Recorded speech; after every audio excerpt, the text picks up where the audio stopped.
All right. Clearwater Jazz Holidays, Young Lions Jazz Master Virtual Sessions. Butch Thomas, Frank Williams together in one place. How you guys doing?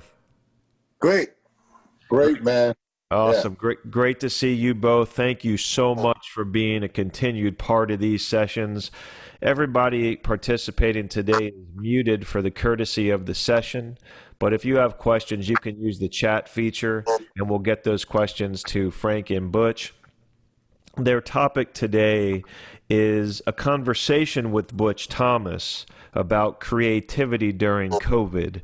And Frank and Butch have discussed the topic beforehand and have some really great information to share about how people have been creative during these very challenging times. And I know Butch has a lot to share about resources and trends and that sort of thing. So we're really excited to hear that.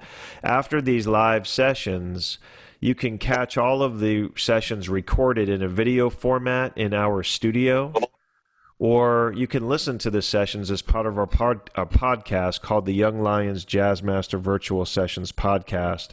Those resources are brought to you by Blue Water Wealth Management at Steward Partners and Marine Max Clearwater, respectively. So thanks for joining us. Visit clearwaterjazz.com, the education and outreach section, for all of the upcoming sessions. We've got another great one today after Butch and Frank with Scotty Barnhart on jazz trumpet, the first 100 years. So be sure to check that out. That's going to be a good one. And let me tell you a little bit about Frank and Butch, and then we're going to turn it over to the two of them. Frank, as most of you know, is a wonderful education partner with Clearwater Jazz Holiday Foundation. He is a 40-year-plus music educator, author, clinician, band leader.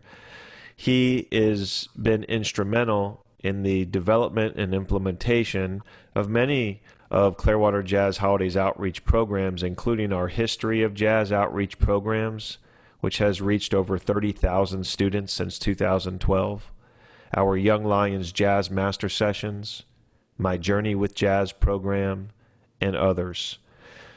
Butch Thomas is also a regular participant of Clearwater Jazz Holiday Education and Outreach. Butch was born and raised in St. Louis, Missouri. He received his Bachelor of Fine Arts degree in music from Webster University. After graduation, he relocated to New York City, where he established a relationship with the great instrumentalist and composer Jaco Pastorius. And he continued to perform with very well-established artists after that time frame, including The Temptations, Thomas Dolby, Lenny Kravitz, to name a few.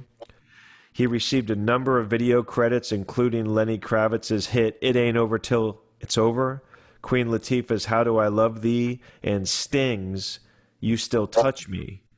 He would later tour extensively with Sting, after which he became placed on In Demand by yet another hierarchy of stars, including James Taylor, Elton John, Diana Ross, and a feature spot on Aretha Franklin's hit song A Rose Is Still a Rose, written and produced by singer-songwriter Lauryn Hill. Butch is such an incredible spirit.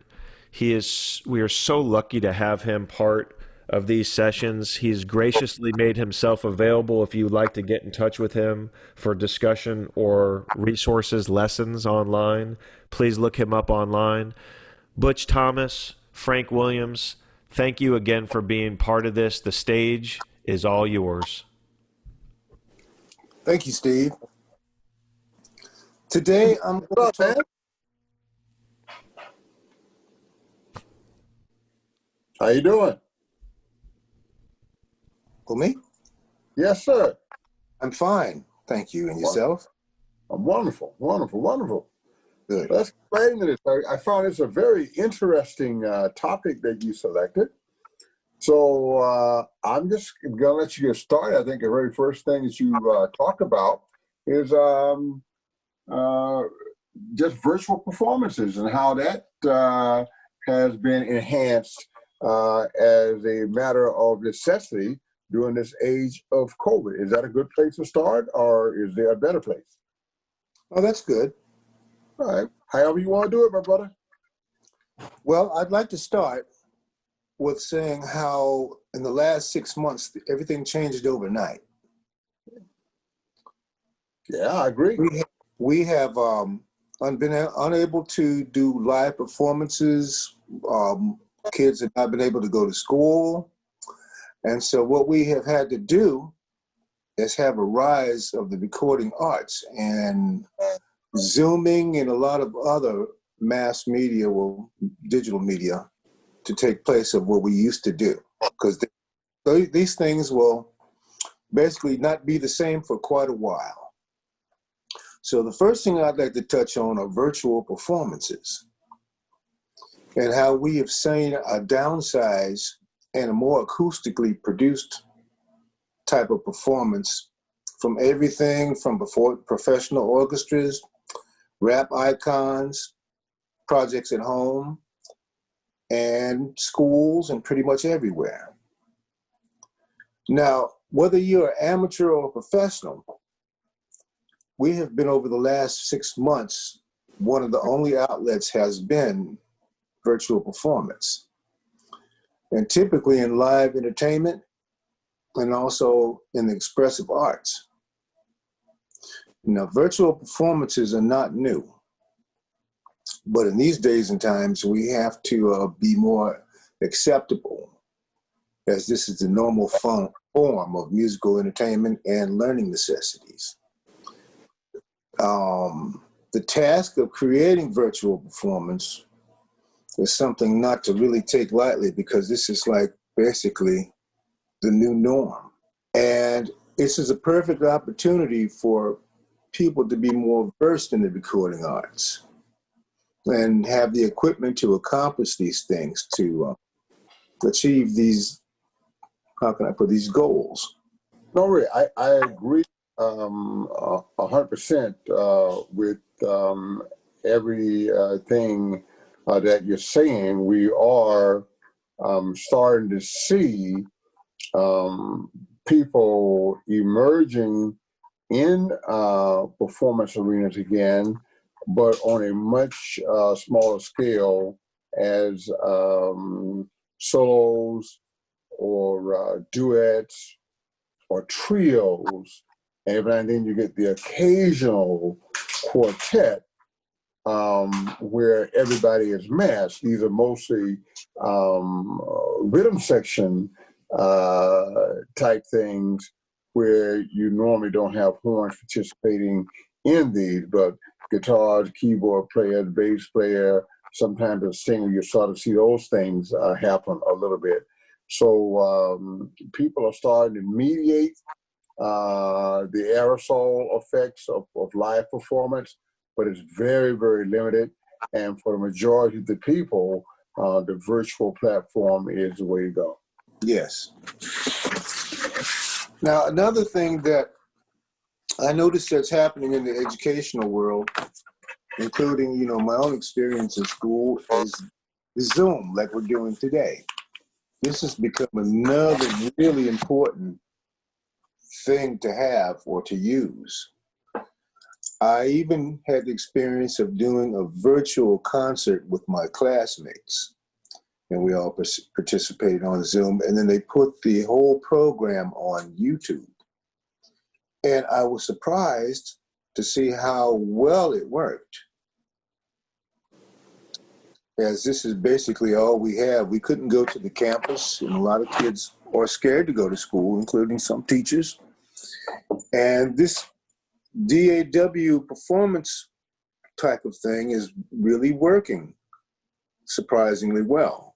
Yeah. Now, when you say DAW, please explain that. it's basically digital instruments on the web. Okay. They're music programs, digital audio player. In the past, kids have had musical instruments to work with, which in some schools I have talked to some of my teacher classmates, and they have not been allowed to give out instruments in some schools. These are schools that are particularly in Miami and on the Eastern Coast.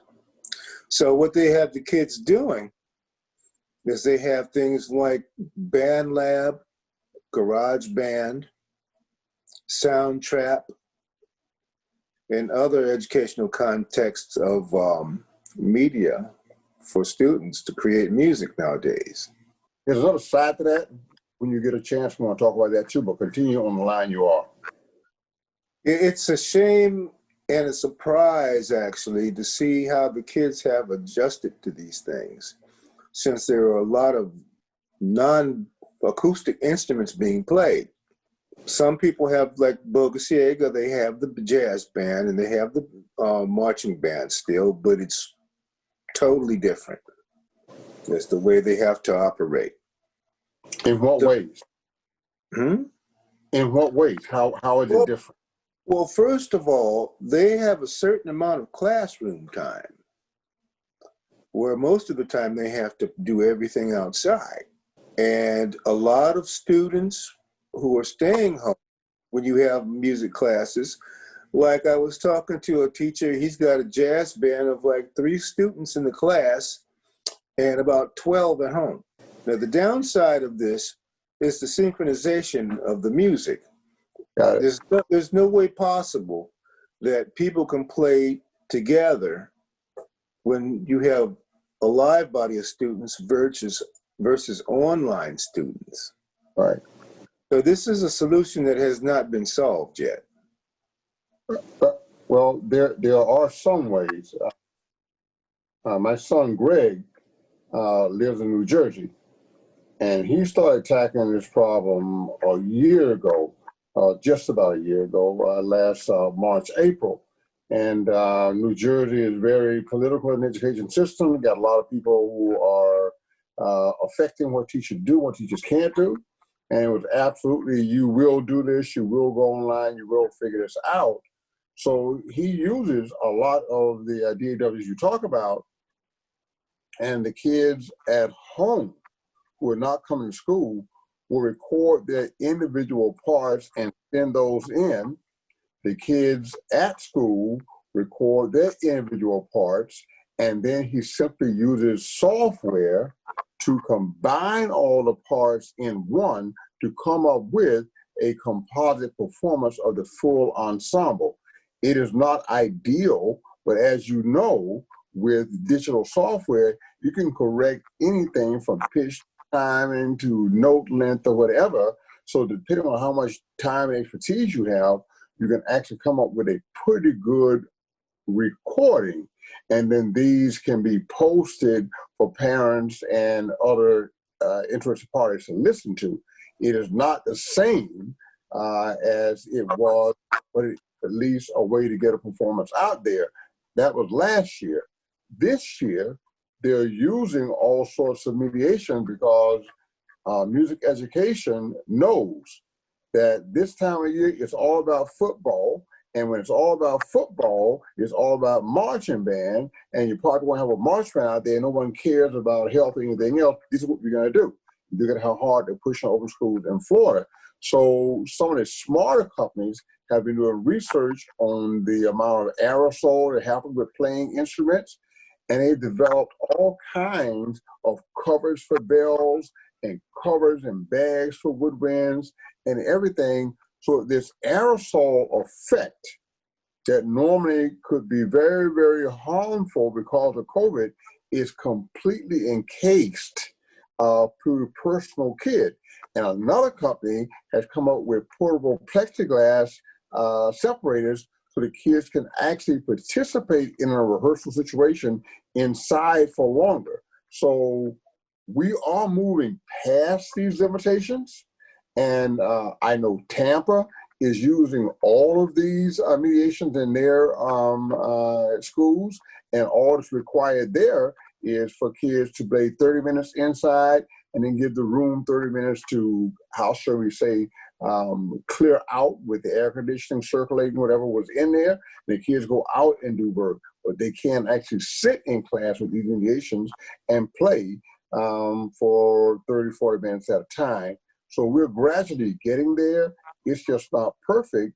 And I'm hoping that some of the things that they are doing in education might be used in performance to get some of the larger groups, quartets and sextets and things like that, people with horns, to using these things, and will be more acceptable for club owners to start bringing live entertainment back as well, without having to worry about endangering themselves or their clientele.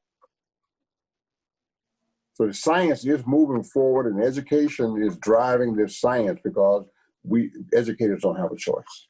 Now, also, there's been a lot of budget cuts for the bands in the music program, I understand. That's according to where you are and how it works. For instance, in my son's situation, marching band is a part of the athletic budget. That's not going to get cut. That's the same situation, believe it or not, at USF, where you're going. The marching band is not a part of the music budget. The marching band is a part of the athletic budget. That ain't getting cut. What may get cut are the concert bands and the jazz bands and that kind of thing. So it's according to where you are and what the politics are and what the structure is in terms of what the funding looks like. I'd like to also talk about some of the access to things that are free in schools that students use.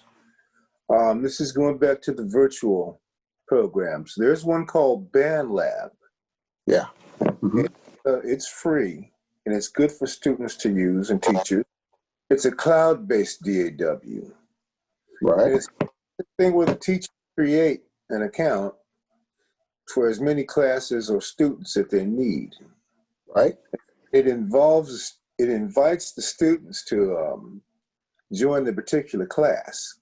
And this allows for teachers to assign students to submit work and to provide a safe or COPPA compliant space for collaborations. Just like what you were saying, Frank. Yeah. With Greg. Yeah, so this is a good start. And I think what Greg is doing is very, very clever as far as making the recordings and things. Right. But that exact software that you just mentioned, I know has been used at Tarpon Springs High School as well, because Chris DeLeon is using that to create recordings of his jazz band. So how shall I say this? Necessity is the mother of invention. And there are some people who are very serious about their jazz program, and excuse my pun on this term, but come hell or high water, they're going to find a way to come up with composite performances. And using that exact software, BandLab, is how Chris DeLeon has been producing performances from his kids for quite some time, and putting these on the web and getting donations and the whole thing to support the program.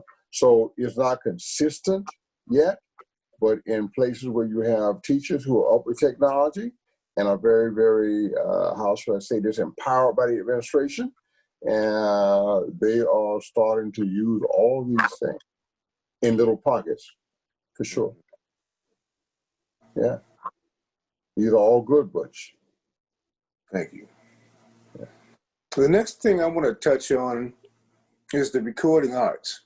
The main thing that I wanted to discuss was how software, microphones, interfaces, and things of that sort are selling like hotcakes. The upside of this, because could possibly be an era of better understanding of how to record yourself and your students. The issue of purchasing equipment has become, how can I say it, very shocking. I personally went to Sam Ash to try to buy a pop screen and a microphone clip for my EV microphone. Yeah. I went to the store and the clerk told me that they sold completely out of microphones. Yeah. especially EVs, electric voice. Yeah. They sold out of microphone clips. They sold out of pop screens. They sold out of small PA boards. Yeah. And the reason for this is because this is people's only form of self-expression, because you can't go out hardly anywhere.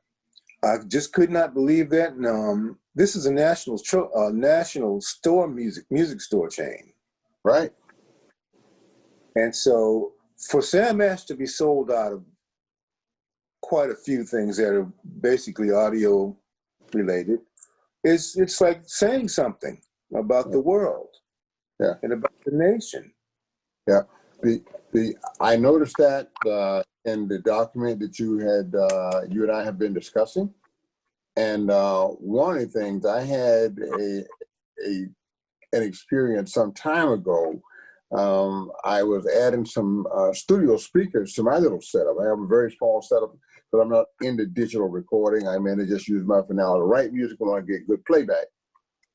But I needed to enhance that a little bit. And I was looking at the possibility of perhaps adding acoustical instruments to some of the things I was doing. So I needed an interface. And a musician I know, Sean Fody, I know you know him too, he turned me on to a company and said, call these guys to hook you up. And so I trusted him, and I did. The company is called Sweetwater. I called him up. I got connected to a tech in that particular department. He guided me. He listened to everything I had to say. He did not try to sell me stuff I didn't know. He picked something that worked for me, that gave me what I needed, no more than what I needed, at the price I needed, the whole shot. I ordered it. It was in my house in 2 days. 2 days later, he called me and he followed up to make sure it was what I need. And I just got their catalog. So one of the things during COVID, I'm still don't want to go anywhere. So if I can pick up the phone or go online and order things that I used to walk into a store and do, I'm going to do it. And if I got a coffee shop such as Sweetwater or even Amazon for that matter, I'm going to do it online because it's going to be delivered to my house in 2 days, and there's not going to be a problem with stock and inventory. Now, Amazon is going to have the inventory. There's no doubt about that.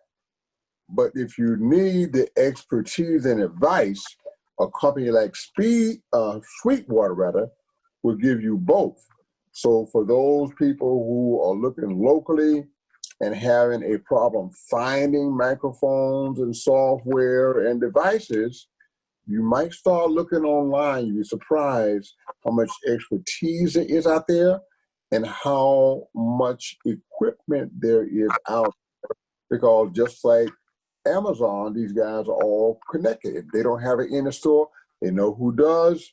They have these massive databases. They can get it to you within 2 days.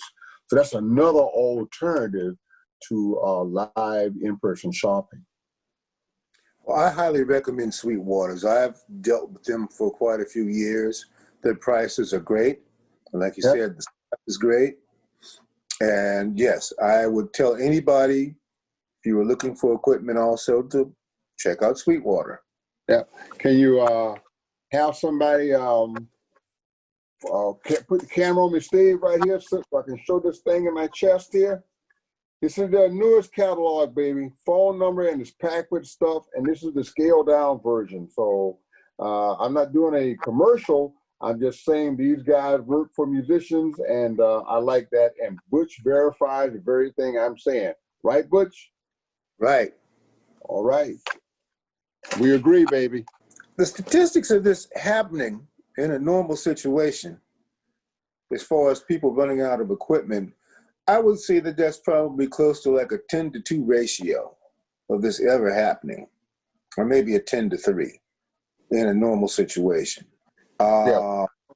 Yeah, because like you said, Frank, it's like everybody's quarantined and they're scared to go out and play, including myself. That's right. You know, it's like playing Russian roulette. You don't know if you're going to get sick. You're around a bunch of people. And the thing that's most dangerous in these small clubs right now, especially if they're dancing, is the condensation from the body heat that goes to the ceiling. Yeah. and drips down on people. And this is why the mediation that they're using in education, these bell covers to take care of the brass, and these bags that enclose the woodwinds with drawstrings and hand covers and things like that, that fixes that problem because you don't have the escaping aerosols from the playing of the instrument.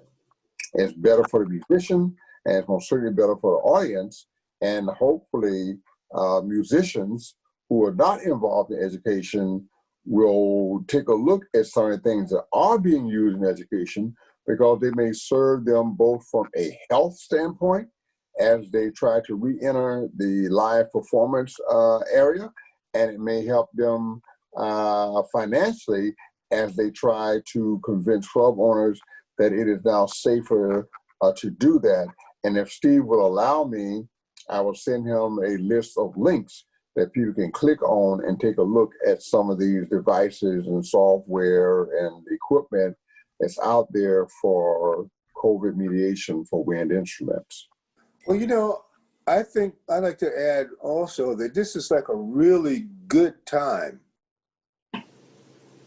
to know, well, for people to invest their time and money on musical creations. Yeah. Yeah, this is the perfect time for professionals, music teachers to educate themselves in the recording arts. Yeah. And learn how to record themselves along with their students. I agree. If I were in the classroom, I most certainly would be doing it. Well, this could possibly be a period of advance for students also and the general public. Yeah. To learn how to become acquainted with the recording technology, Yeah. when they normally would not have the opportunity to learn about or practice during normal times. Right.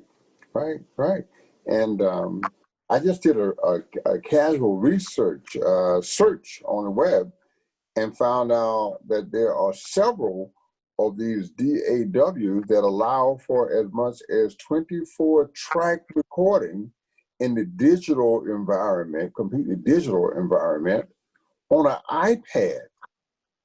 24 tracks on an iPad. And these things, you know, are not very expensive at all.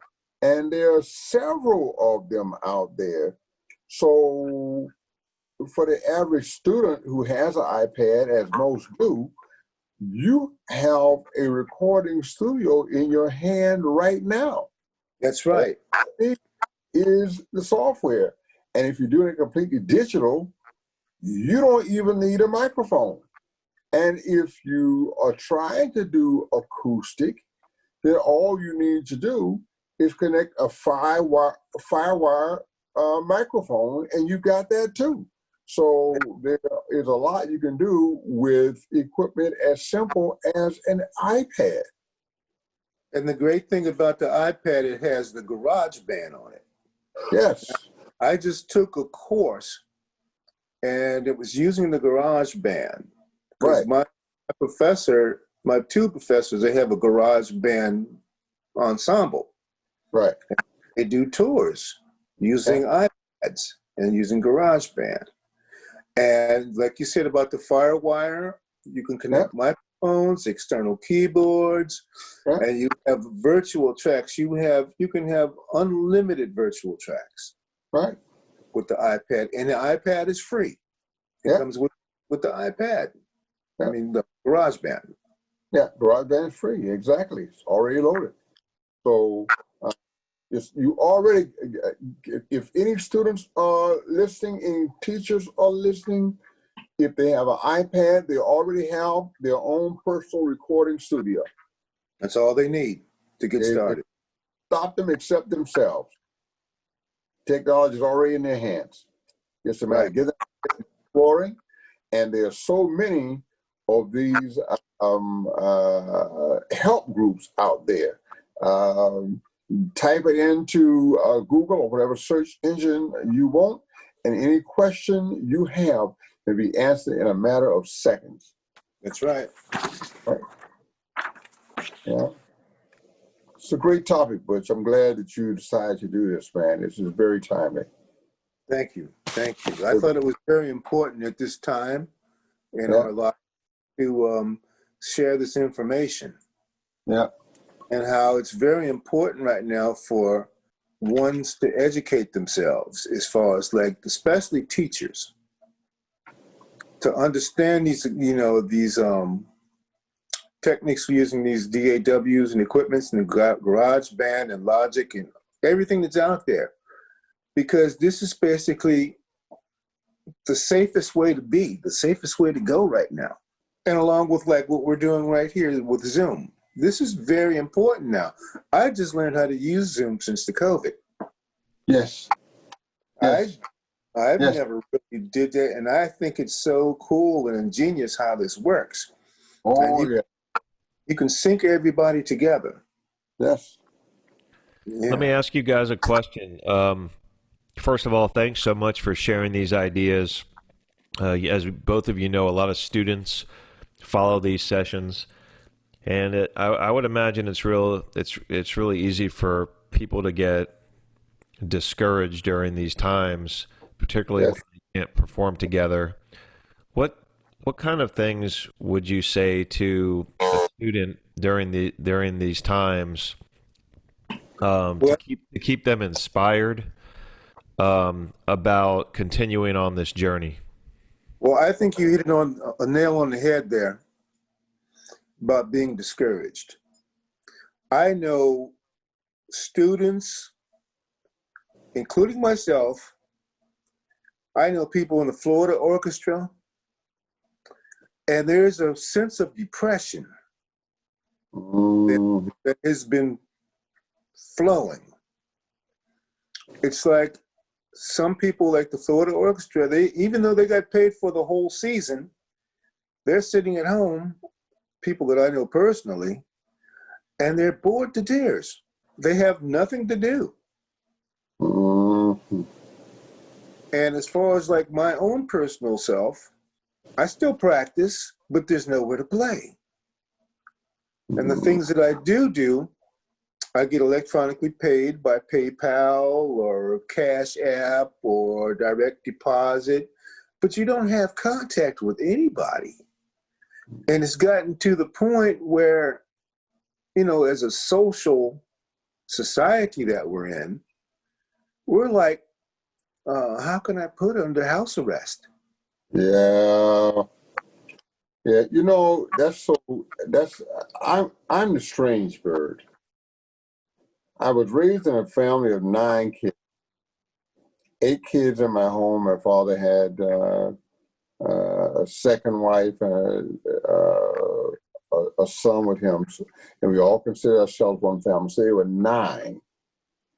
So growing up, trying to practice my horn, there was never a concern for socialization. My concern was for desocialization. So I would practice in the bathroom. I would go in the backyard. And since no one was into it like I was, people would just come bug me just because they hated to see me sitting there 2 or 3 hours doing my thing by myself. I'm antisocial. It got to the point that I walked down the railroad track a mile or two into the woods just so I could have that peace and time. So my emotional makeup is such that I can thrive alone. I always have been that way. Now, unfortunately, I lost my ability to play my horn 8 or 9 years ago. But in this current environment, I've heard many musicians say that one of the most difficult things about being a professional player is working gigs and finding time to practice. Well, since you don't have gigs, now is the time to practice. And there are some great lessons in that. At the height of his career, Sonny Rollins left the stage for a year or two to go practice, period, by himself. Miles Davis put the horn down for 6 years, started in 1975 to 1981. There are a lot of musicians who have put it down and just practice. Miles just put it down, Sonny practiced, and a lot of other cats just walked off and went and practiced for a couple of years. So from the very beginning, we have been told from the very beginning, for those who are listening to the scientists, that this thing was going to last until about March, April, maybe May of 2021. And anyone who does not believe that is suffering. Because if you expect it to be back before that, then you had a false expectation that's driving you crazy now. But if you accepted that as reality, and reality is I'm going to be here, you know what? You only like 2/3 of the way through it, and so you're still cruising if you had the right attitude to begin with. I understand a lot of people can't do that. I understand that I am a strange bird. Bottom line is, in order to play together again, we have to get through this current thing, which is not going to last forever. So one of the things that all performing musicians could and should be doing is rediscovering the excitement for practicing with the detail and the hunger for getting better that you had when you were 12 and 13 and 14 and 15 and 16. Now that you're 50 or 60 and your gig has disappeared. So from a lot of musicians who participated in the, I think it was the Boston Brass Symposium, that was what came out of that consistently. No matter what you're doing with your recording, with your Zoom, with your lessons, with your training, with your this, with your that, you still got more time than you got gigs. Practice. Because once it comes back, let's make sure that we are on point in terms of our ability to get out there and put out dazzling performances. And I believe in dazzling performances. So, in addition to the opportunity to practice, I've heard a few comments from you, and I've seen that people are also, trying to use this as an opportunity to create. Yes. And so, maybe either of you could comment on that, because I would imagine that, with the time that people have, they're looking inward. And in many instances, when that happens, something special can be created. Exactly. I'm gonna let Butch take lead on this because he is the creative spirit who's always composing and creating projects. Go for it, Butch. We're talking about basically keeping this motivation and the spirit up, right? And creating something like new music, new arrangements, new compositions. Yeah, well, this is a really big period of self-study right now for all human beings, whether you're in the arts or you're not in the arts. Particularly what we're talking about here is the arts. And it is a time to self-study, work on your technique and your craft, and create. Now, having the musical equipment like I have Logic. And I'm always creating and writing, and fortunately, I have some things that I'm doing for my school. I'm in the process of creating music for a computer game. Now, this is something that I've never done before. And I find it quite interesting in many ways because I have to think differently. This is a whole new aspect of me just sitting down, playing scales and all that stuff, which is necessary.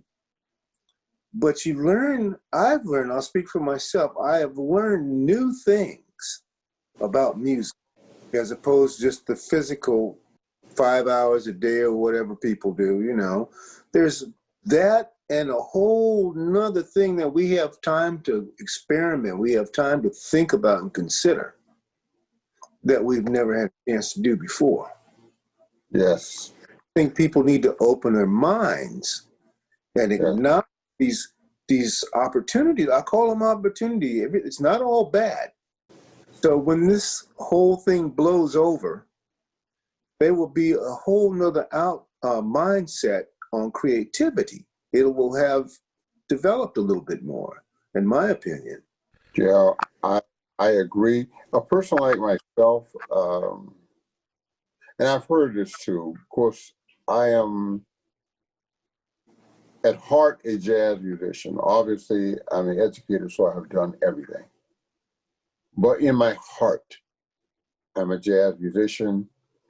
As a professional, I'm marching band, I'm drum corps, I'm band, I'm wind ensemble, I'm all of the above. Cup band, you name it.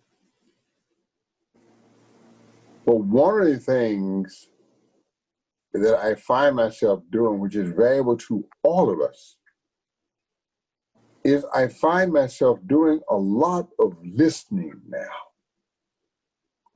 And there is a lot of great music, and not necessarily things that are new, experimental from tomorrow, but things that are new and experimental from 50, 60 years ago that I never had a chance to listen to. And artists who may not have been so well known that I'm discovering under a rock or next to this guy, or sideman on this record or that record, and I go do researches on them and find some of their music, and I'm digging into that and seeing that they had a unique voice, and that is informing my creativity and my musical spirit in other ways. So this is also a time of exploration, not just inward exploration, but also outward exploration, in that you can start discovering the masters from the past, as well as some of your contemporaries that are out here doing some marvelous things. This is also a very good time to do a whole lot of listening, because as musicians, that is mostly what we do. Even when we are playing our horns, we should be doing as much listening as we are playing, perhaps more. So that's something else I recommend for people who get a little bored. Go out and start discovering and listening. Be surprised how much stimulation is out there that's been there for 50 or 60 years that you never discovered or never had time to dig into. Well, guess what? Now you got the time. So do it. There's no reason to be bored. Boredom is a choice. It's not a mandate, I believe. Yeah, no, thank you both. I mean, I think this was a really fun and interesting topic today, and of course, very timely. So I applaud you for participating in it and helping to refine some of the substance we were going to share. Is this a pretty good stopping place, do you think? Yeah, I'm good. Whatever you. I am. I just have one other thing to say. That is, I do have a list of those links to various mediations and research in adapting to musical performance and rehearsal during COVID that may be interesting to the audience out there. Steve, you can just let me know if you're interested in posting that. If so, it's just a matter of me copying and pasting it into an email and sending it to you so you can post it, okay? Yeah, I think that's great. If you want to send it to me, we can add them as session materials to these topics when they get put up in the studio for people to reference. I think that would be great. I appreciate you doing that.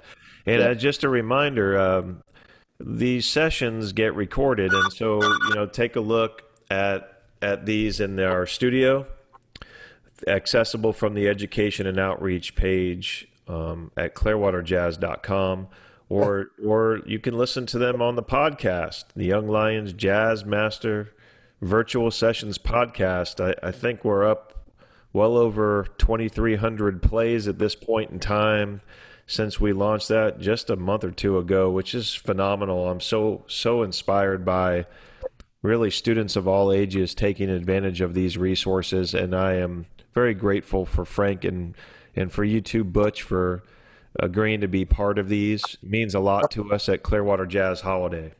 Thank you for having me. Yes. I would also like to draw attention to the Stop Time series, not because it's Stop Time with Frank Williams, but because it is Stop Time with the history of this wonderful music, both people and places. And I think it's a very important resource. You got to know about where this music comes from, not just the notes, but the people and the spirit and the history and all of the influences. And there are some wonderful anecdotal material out there for you. So I hope you take a look at that too. It's great for me to do, and I think it may be very exciting for many of you to check some of those sessions out. And that's my public service announcement for today. Yeah, and it's been an absolute pleasure producing those with you and putting them together, and exciting to watch, those resources become a regular part of learning now with students in the schools, not just in Tampa Bay, but all over. So with that said, I want to thank everybody again for participating. Stay tuned and stay connected with us. We've got a lot of great sessions coming up, and we're going to keep this going for as long as we can, building this wonderful treasure. So on behalf of the Clearwater Jazz Holiday Foundation, all of our partners, our extended family of musicians, thank you from the bottom of our hearts. Keep playing out there. Stay safe, be well, and we'll see everybody real soon. Bye-bye. Thank you, Steve. Thank you, Butch. Thank you, Frank. Thanks, everybody.